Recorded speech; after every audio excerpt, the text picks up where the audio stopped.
বৃষ্টি হচ্ছে। রাস্তার পাশের এক দোকানের কোণে একজন নিরীহ প্রতিবন্ধী মানুষ বসে আছেন। তিনি তার আজকের দিনের ইনকামটা হাতে গুনে দেখছেন, তার পায়ের দিকে তাকাচ্ছেন। তার আজকের দিনের ইনকামের টাকাটা তিনি কোমরে গুজে রাখলেন, মাথায় হাত দিয়ে চিন্তা করছেন আজকে তার পরিবারের চাহিদা তিনি কিভাবে মেটাবেন। তার কৃত্রিম পা তার সামনে রাখা, সেটাকে হাত দিয়ে তিনি পরখ করে দেখছেন কতটা শক্ত আছে।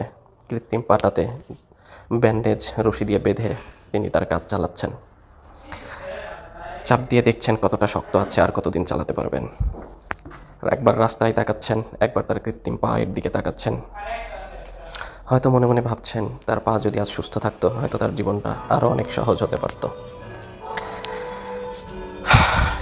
আল্লাহ আল্লাহ আল্লাহু আকবার। আল্লাহ আমাদেরকে সুস্থ রেখেছেন, ভালো রেখেছেন, আলহামদুলিল্লাহ।